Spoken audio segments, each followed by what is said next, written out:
Okay, so today we're focusing on Boeing, specifically the recent jump in its stock price. That's right. We'll look at what's behind that move. Yeah, we'll cover a big aircraft order from the UK tied into a new US-UK trade deal. And also another key order, this one from Taiwan's China Airlines. Plus, we need to look at what analysts are forecasting and, the recent trading activity for Boeing itself. Exactly. Kind of put all the pieces together. And if you find this kind of focused analysis useful, we'd really appreciate it if you'd like and subscribe for more explorations like this one. Definitely helps us keep these going. So Boeing stock, it did see a noticeable lift on Thursday, May 8th. How much are we talking? Well, one report had it up 3.9%, hitting $192.72. Okay. Another source noted it was actually up 4.47% in midday trading. It eventually settled at $193.86. And you said this was driven by some major news? Yes, two big developments really fueled that. All right, let's start with the one that seems to have gotten a lot of attention,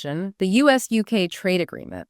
A key part seems to be a UK commitment to buy Boeing planes. That's right. The agreement includes a commitment for the UK to purchase $10 billion worth of Boeing aircraft. It's a headline number. And who's actually placing the order? So the specific order comes from International Airlines Group, or IAG, Yeah. The parent company of British Airways. Right, IAG. They finalized a deal worth $13 billion.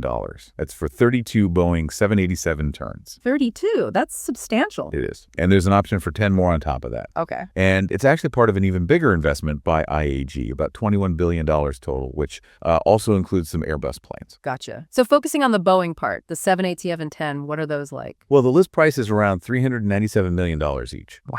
Though, IAG certainly negotiated a discount off that list price. That's pretty standard. Sure, standard practice. These planes will use General Electric engines, and they're primarily ticketed for British Airways, really boosting their long-haul fleet. And it's interesting how this was positioned politically, too. Yeah, absolutely. The U.S. Trade Secretary, Howard Lutnick, he specifically mentioned this $10 billion Boeing purchase during a press conference. Who was there? He was alongside President Donald Trump and the UK's Sir Keir Starmer. So it was presented as a key piece of this new trade deal. Right, highlighting the link quite clearly. Yeah, and another element within that trade agreement relevant to Boeing is the removal of tariffs on Rolls-Royce engines that Boeing buys. Ah, okay, so that could help Boeing on the cost side, potentially? Potentially, yes. It impacts their supply chain costs for certain aircraft configurations. Okay, let's shift gears a bit. What are the analysts saying about Boeing stock now? Well, if you look at the average from 23 analysts covering the stock, their one-year price target is $199.27. Okay. How does that compare to where it just closed? It closed at $193.86. So that average target suggests, a pretty modest potential upside, maybe around 2.79%. And is there a wide range in those targets? There is, yeah. The high estimate is up at $230, but the low estimate is down at $140. So quite a spread. That's a big difference. What about the overall recommendation? Buy, sell, hold. The average recommendation from 29 brokerage firms comes in at 2.1. And what does 2.1 mean? On the standard 1 to 5 scale, where 1 is a strong buy and 5 is a sell, 2.1 generally translates to an outperform rating, so leaning positive. But there are other ways to look at valuation, aren't there? I saw mention of a GF value. Yes, that's Guru Focus's estimate of intrinsic value. Their calculation puts the one-year GF value for Boeing at $185.35. Okay, so that's actually below the current price. Right. Compared to the $193.86 closing price, that suggests a potential downside of about 4.4%. How do they calculate that? It's based on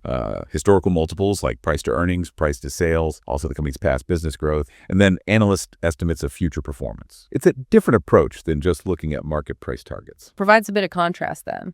Okay, besides the big UK news, there was another significant order, right, from Taiwan. Correct. Taiwan's China Airlines placed an order for 14 Boeing 777X aircraft. The 777X, those are the newer, fuel-efficient ones. Exactly. And this is notable because China Airlines is actually the first carrier in Taiwan to order this specific model. Interesting. Where will they use them? They've indicated they'll be used on their long-haul routes, specifically thinking about North America and Europe. So it's about modernizing for those key markets. Makes sense. Now, let's touch on the stock's trading activity itself. Was there a lot of volume around this news? There was. On Thursday, the volume volume hit over 9.8 million shares traded. How does that compare to normal? That's about 103% of the average daily volume, Hmm. so elevated. And actually, earlier in the week, on May 8th, the volume was even higher, over 15.3 million shares. So definitely a lot of activity. And what's the recent range for the stock? The 52-week high is $196.95, so it's trading pretty close to that. The low over the past year was $128.88, shows you the kind of movement it's had. Definitely some volatility there.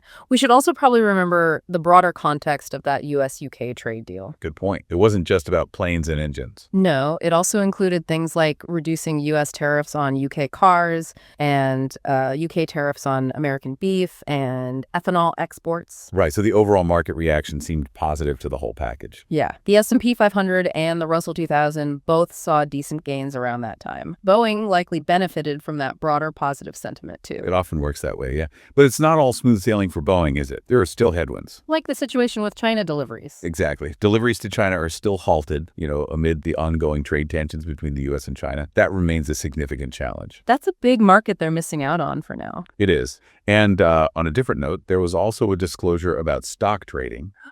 Representative Marjorie Taylor Greene reported purchasing Boeing stock. How much? The disclosure was for between $1,001 and $15,000, bought on May 5th in her IRA account. Just another data point, really. Oh, okay. And finally, going back to that IAG order, their CEO made a statement. Yes, Luis Gallego.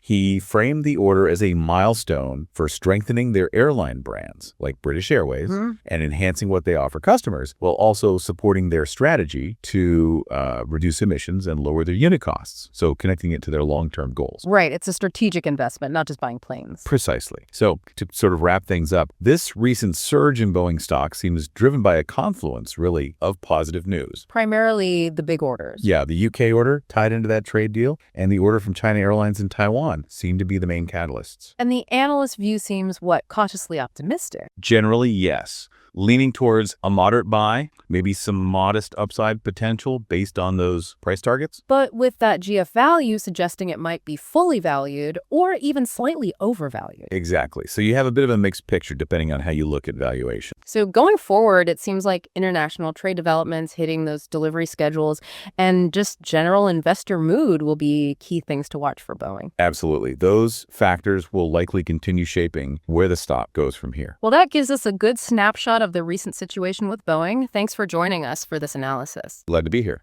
And again, if you found this helpful, please do consider liking this and subscribing for more market explorations.